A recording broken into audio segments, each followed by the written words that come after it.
Alright, what's up guys? Welcome! In this video, I'm going to be showing you how to get your Sprint Champion Achievement and Legacy title from the Eternal Championship.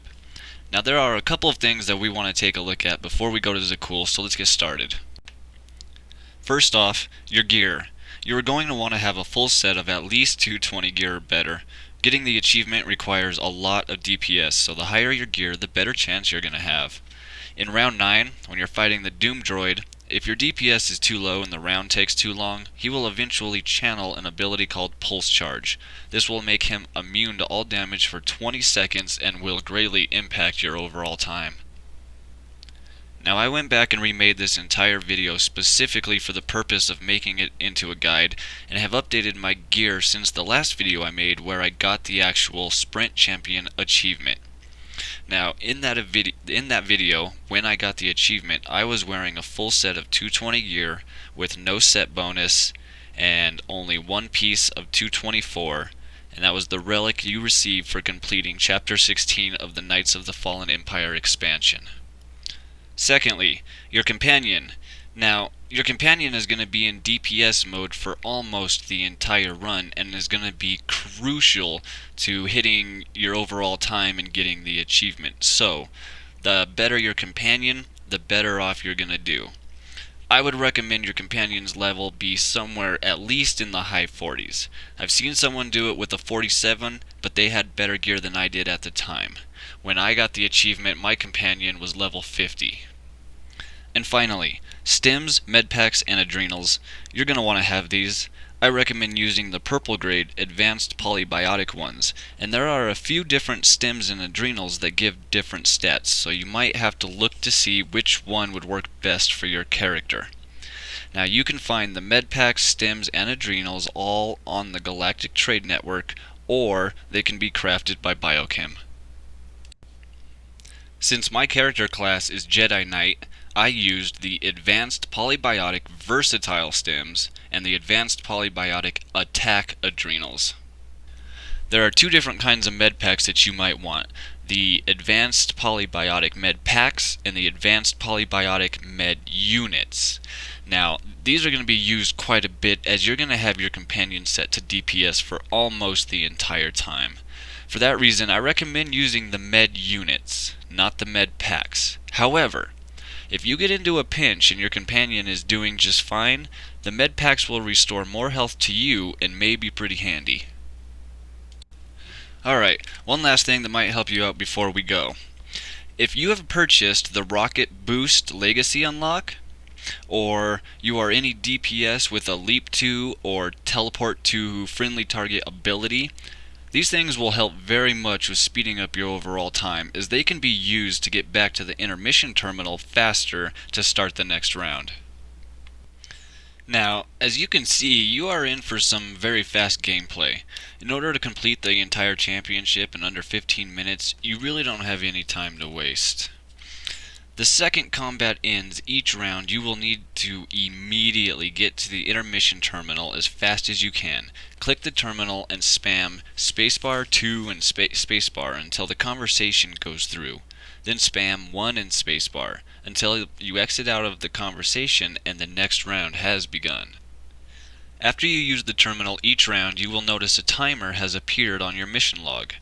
This is the most critical time you have, and the only time you get to heal up, reapply your buffs to you and your companion, which you may have to do frequently, especially if you're using Rocket Boost, gain your stacks back, and get your boss loot. So, just finish the fight, get back to the terminal as quickly as possible. Spam through the conversation as fast as you can. Once you exit the conversation, run over and loot the boss. Start backing up as the new boss or bosses will have spawned, and reapply your buffs. When you're back far enough away from the bosses that you feel comfortable, pop your personal healing ability to start healing up, and if your character has the ability to, gain their stacks back. Once the timer finishes and the bosses turn red and become attackable, you should be ready to go and immediately jumping into combat with them. Once you kill them, repeat everything all over again as fast as you can. Well, that's about it, and we're almost ready to go. Head off to the Platform 6 Cantina on Zakul and go to the mission terminal there. Grab the weeklies if you need them, but remember that they will only work with the solo mission. They do not work with the Solo Plus mission. So pick up your missions from the mission terminal and head off to the elevator. Take it down into that hallway down there and get yourself ready.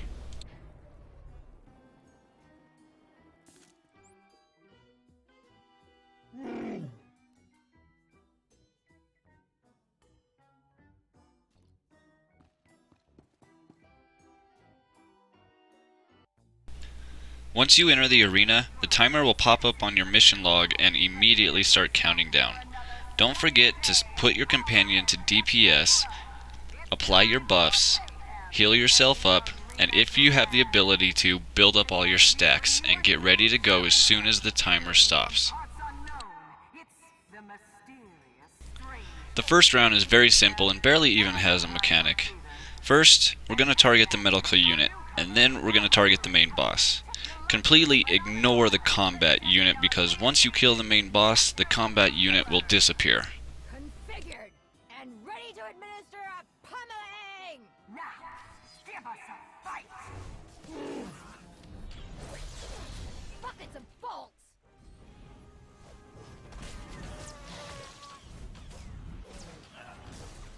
Your survival is beyond all possibility!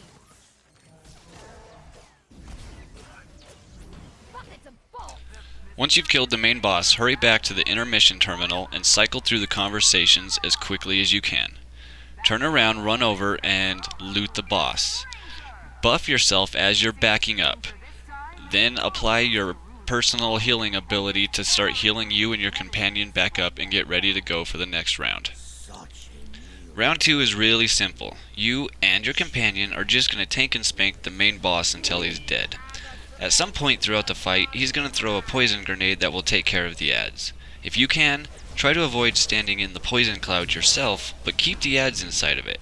They will take periodic damage while you continue to burn the boss down. After the boss dies, burn any remaining ads, pop your rocket boost, and get back to the intermission terminal as quickly as you can. Can you believe it? I can't.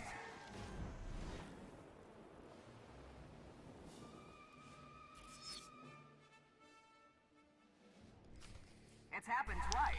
Round 3 is pretty much just another take and spank fight as well, but he does have one mechanic at the end that you might need to watch out for.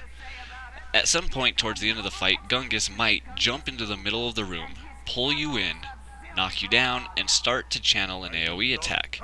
Now if you kill him while he's jumping in, but before he starts to channel his AoE attack, it's going to keep you in combat for a few seconds longer because the AoE attack does not despawn. So if that's about to happen, slow down for just a second, let the channel start, and then finish him off. If your DPS is high enough, like in the video, then you should be able to kill him fast enough that he doesn't ever jump back into the middle of the room and start to channel his AoE attack.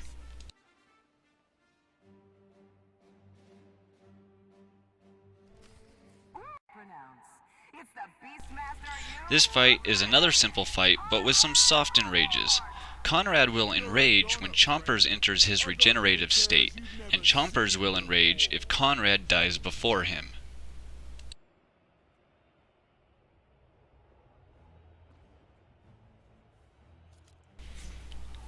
Have your companion start attacking Chompers while you attack Conrad. Keep your eye on Chompers while you avoid Conrad's AoE attacks, and continue to DPS him until your companion pushes Chompers into his regenerative state. Once that happens, tell your companion to switch to Conrad, pop a defensive cooldown, and finish Conrad off. If the ads come out, just finish off the boss, then burn the ads and hurry back to the terminal as quickly as you can. But if you DPS this fight fast enough, the ads won't even come out.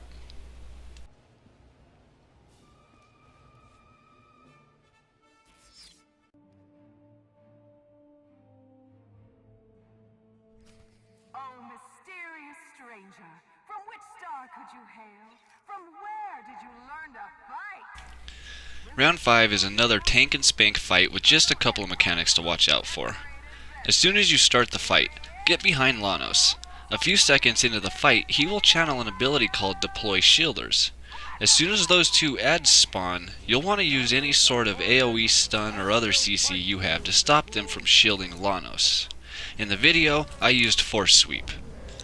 This will allow Lanos to be damaged again without having to waste time on the shielders who will just despawn at the end of the fight anyways. Towards the end of the fight, Lanos will spawn reinforcements which will not despawn when he dies, so just finish off Lanos and then burn the reinforcements. Silent remembrance for our fallen hero.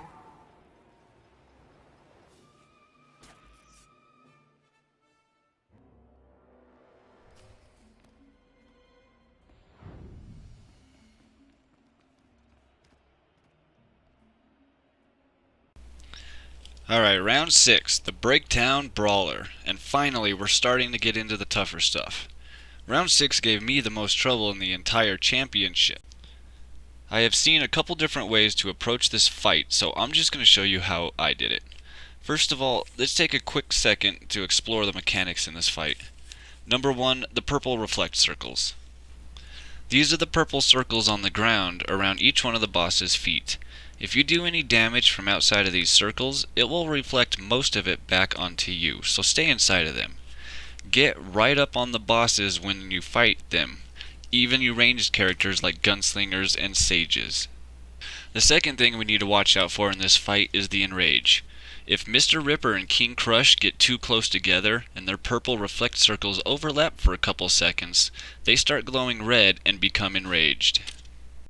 And lastly, but certainly not least, the Breakdown Brawler himself. Now there are a couple of things going on with this guy during the fight. First, when the Breakdown Brawler gets close to you, he will start placing stacks of debuff on you that cause you to take more damage. Keep an eye on this during the fight because at 20 to 30 stacks, 30 being the max, the damage output becomes really high and you might want to think about popping a defensive cooldown. Secondly, throughout the fight, the Breakdown Brawler will channel an ability called Untouchable that makes him immune to all damage. You can use that time to pound on one of the creatures until the Breakdown Brawler knocks him back, at which point the Breakdown Brawler is no longer immune and you can switch back to him. Or, when the Breakdown Brawler starts to channel Untouchable, you can simply run far enough away from him to break the channel and then begin dealing damage to him again. I think that in the end, the idea is to kill the Breakdown Brawler first. Once he is dead, the fight is pretty much over. Keep them separated and Mr. Ripper and King Crush are really easy to kill, they just have a lot of health and take a little bit to down. Which is why throwing some DPS on the ads while the Breakdown Brawler is channeling Untouchable doesn't hurt. Okay, so, the way I did it. Start the fight by telling your companion to attack Mr. Ripper. As soon as your companion has aggro, charge in and attack the Breakdown Brawler and immediately start moving to the right, towards King Crush. If you have a taunt, just go straight to King Crush and then taunt the Breakdown Brawler over to you. This will keep Mr. Ripper and King Crush separated and you won't have to worry about the enrage. Attack the Breakdown Brawler first. At 90% health, he will channel Untouchable and become immune.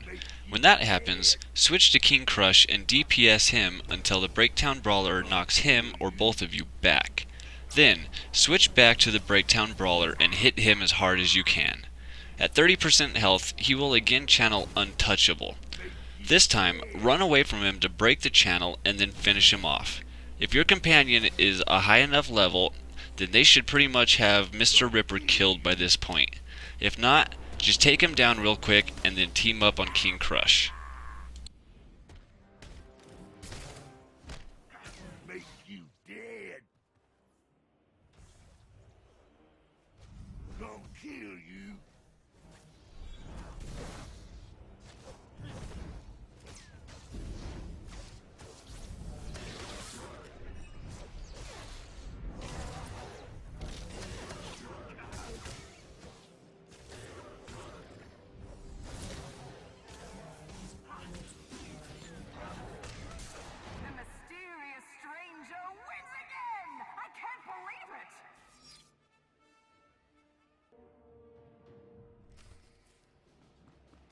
Round 7.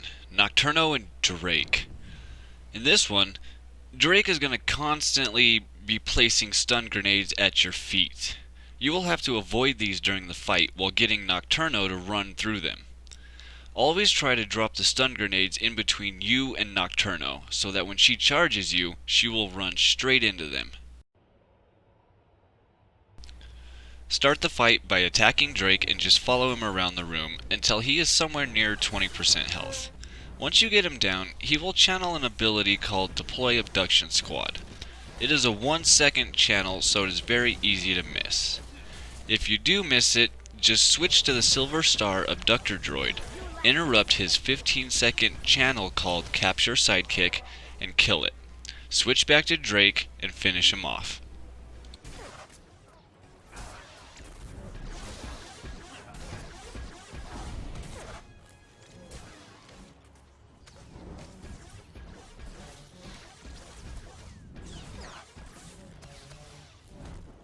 Once Drake is dead, pick up his belt and spam as many stun grenades as you can on Nocturno, DPSing her while she is stunned and the grenades are on cooldown. Nocturno will enrage, so use everything you can: stun grenades, adrenals, defensive cooldowns, med packs, and even the med consoles around the room if you have to. Just get her down as fast as you can.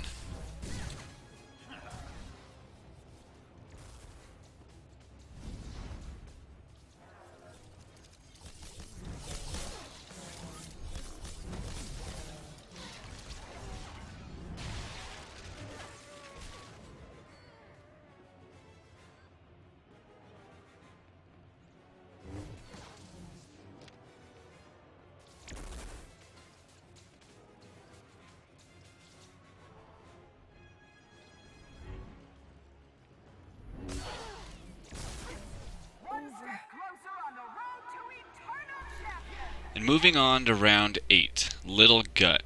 This fight is a joke after the last 2 fights. Back to another tank and spank fight with only a couple of mechanics to watch out for.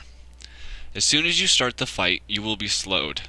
Start moving away from your companion because Little Gut will soon channel an ability called Overhead Smash, which will stun you and your companion. Keep moving away until the big red circle drops at your feet. Since you are slowed, you will have to use a speed burst or CC break to get out of it. In the video, for some reason, Little Gut never did his overhead smash. Instead, he just channeled a terrifying roar. After overhead smash, an ad will enter the room. Switch to the ad and kill him quickly because he will eventually start to heal Little Gut. While you are fighting the ad, Little Gut is going to start to channel an ability called Ferocious Slam. This ability is a giant yellow circle stuck to your feet and you cannot get out of it. Keep DPSing him until he throws you over his head, and then just strafe out of the AoE that's on the ground. Now by this point, Little Gut should pretty much be dead, but if not, he might channel one more ability called Terrifying Roar. This is a red, beam-like AoE attack with a knockback. If this happens, just strafe out of it, let it fire, and then finish off the boss.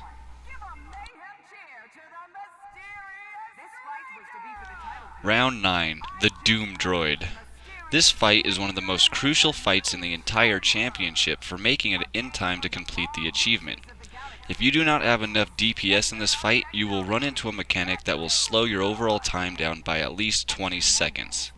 Because of the DPS requirement on this one, you are going to want your companion on DPS, so I recommend using Heroic Moment to help you stay alive and down the Doom Droid faster.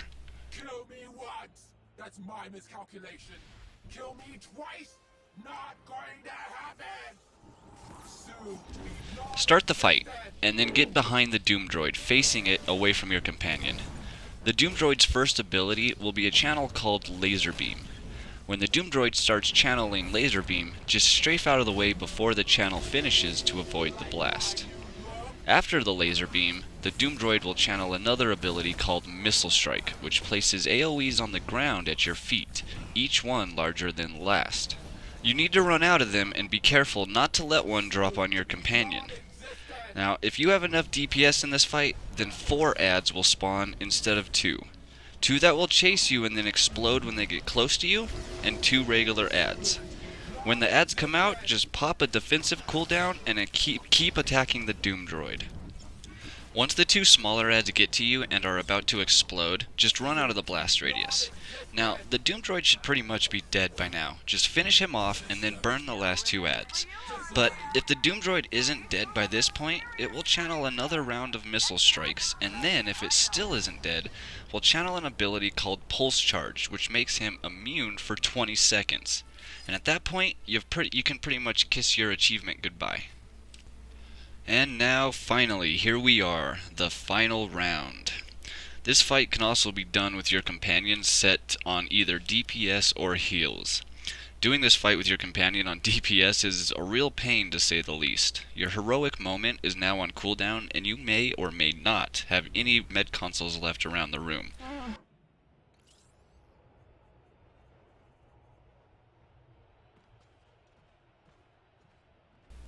Starting off, just take the first Mortar Strike AoE that he drops on you, as your companion should have no problem healing you through it. Soon after that, Aftershock will channel an ability that spawns 4 droids around the room. These 4 droids will channel beam AoE attacks at you and will eventually help heal up Aftershock. Now you can line these up so that they kill each other with their beam AoE attacks, or alternatively, you can drop one of Aftershock's mortar AoEs on the fire support droids to kill them.